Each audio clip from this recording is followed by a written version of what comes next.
Okay, guys, picking up in our notes, we're going to talk today a little bit about intentional muscle training. And so let's start first with what is the goal of training. We want to increase the mitochondria count within the muscle cell. Remember, mitochondria are going to be essential for creating that maximum amount of ATP using aerobic respiration. And so we want to increase mitochondria as a product of training. And then we also want to increase capillary supply to muscle tissue, which of course will bring more oxygen to the tissue. And if we have both oxygen and mitochondria present, we can do aerobic respiration, or fancy new word that we have learned, oxidative phosphorylation. So the idea behind training is to increase the things that you would need to be as metabolically efficient as possible.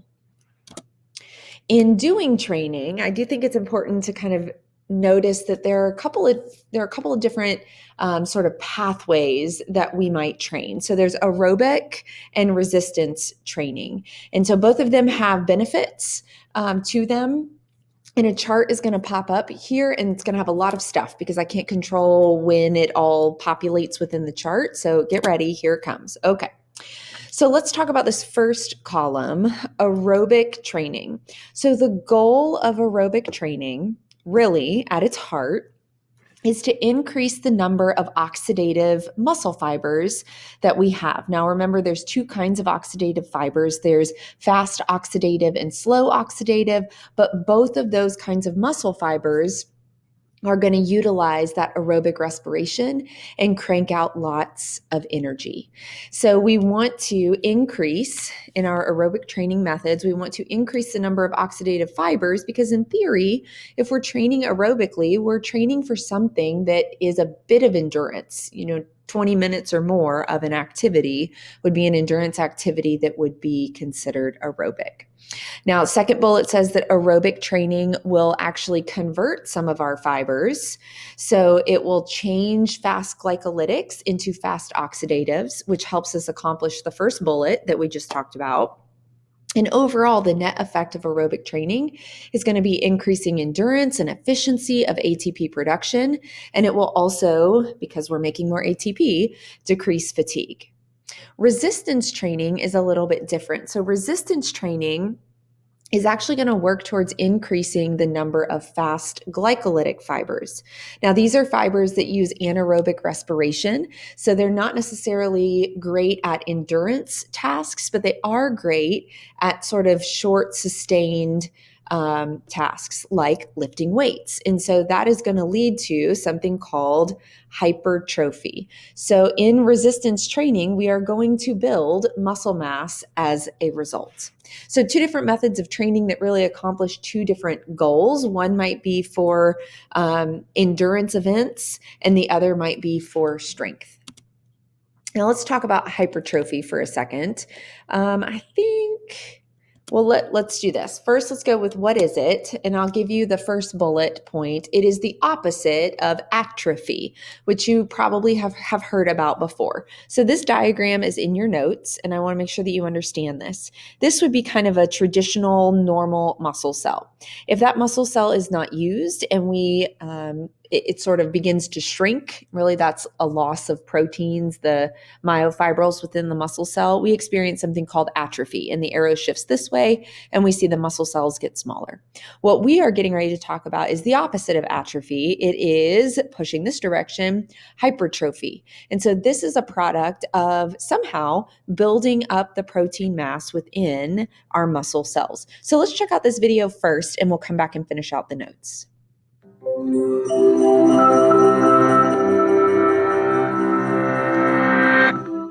Muscles. We have over 600 of them.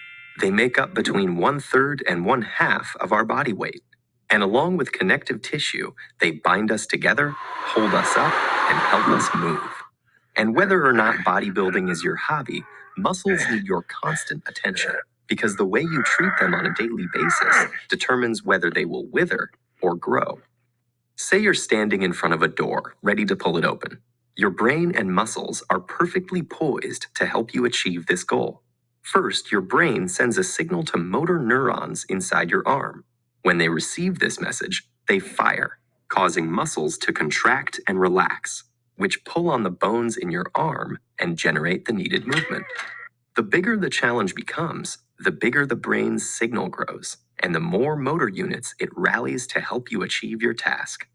But what if the door is made of solid iron? At this point, your arm muscles alone won't be able to generate enough tension to pull it open, so your brain appeals to other muscles for help. You plant your feet, tighten your belly, and tense your back, generating enough force to yank it open. Your nervous system has just leveraged the resources you already have, other muscles, to meet the demand. While all this is happening, your muscle fibers undergo another kind of cellular change. As you expose them to stress, they experience microscopic damage, which in this context is a good thing. In response, the injured cells release inflammatory molecules called cytokines that activate the immune system to repair the injury. This is when the muscle building magic happens. The greater the damage to the muscle tissue, the more your body will need to repair itself. The resulting cycle of damage and repair eventually makes muscles bigger and stronger as they adapt to progressively greater demands. Since our bodies have already adapted to most everyday activities, those generally don't produce enough stress to stimulate new muscle growth. So to build new muscle, a process called hypertrophy, our cells need to be exposed to higher workloads than they are used to. In fact, if you don't continuously expose your muscles to some resistance, they will shrink, a process known as muscular atrophy. In contrast, exposing the muscle to a high degree of tension, especially while the muscle is lengthening, also called an eccentric contraction, generates effective conditions for new growth. However, muscles rely on more than just activity to grow. Without proper nutrition, hormones, and rest, your body would never be able to repair damaged muscle fibers. Protein in our diet preserves muscle mass by providing the building blocks for new tissue in the form of amino acids. Adequate protein intake, along with naturally occurring hormones like insulin-like growth factor and testosterone, help shift the body into a state where tissue is repaired and grown. This vital repair process mainly occurs when we're resting, especially at night while sleeping. Gender and age affect this repair mechanism, which is why young men with more testosterone have a leg up in the muscle building game. Genetic factors also play a role in one's ability to grow muscle. Some people have more robust immune reactions to muscle damage and are better able to repair and replace damaged muscle fibers, increasing their muscle building potential. The body responds to the demands you place on it. If you tear your muscles up, eat right, rest, and repeat, you'll create the conditions to make your muscles as big and strong as possible. It is with muscles as it is with life. Meaningful growth requires challenge and stress. Okay, so part of what we're seeing in this is the idea that hypertrophy is essentially building up or bulking up your muscle cells. And it is the result of a damage and repair cycle. So I want us to focus for a moment on the micro tearing that was referenced in this video. So in looking at that damage and repair cycle, we're going to cruise into the next section of how is it accomplished, right? And so first, let's be clear, damage, and this is part of really pushing yourself in a workout, damage occurs when the load that you are trying to lift or move is greater than the force that you're able to exert on it. So damage is occurring when you're really pushing yourself in a particular resistance training activity. And so damage would be the process of stress and tension, and the damage then is causing this thing called hypertrophy. So there's two ways to damage a muscle cell. You could damage the cell in small vertical tears all down the muscle cell, or you could damage the muscle cell in longitudinal tears. So longitudinal, another word for that would be horizontal. So you can think about, if I have this big long tube of a muscle cell, I could inflict these small little vertical tears on it, or I could inflict a really long horizontal or longitudinal tear right down the middle of that muscle cell. If I experience longitudinal damage that is significant, I could potentially split that muscle cell right down the middle, which is really the only way that you could ever increase the number of muscle cells in your body. Longitudinal tearing is the only way to increase the number of muscle cells in your body, because remember, muscle cells don't go through mitosis. These cells are locked in the cell cycle. They're not going to make copies and copies and copies of themselves. What you were born with is all you will have, unless you are longitudinally tearing to the point that you are ripping one cell into two cells. So really, the reason that you are a larger organism now compared to when you were born is not the number of muscle cells in your body, but the size of each of those muscle cells. So when you damage your muscle cells, a repair process kicks into gear that repairs those proteins. And it is the presence of the repaired protein that makes that muscle cell a little bit bigger. Adding all of that protein in the repair process into your cell makes it larger.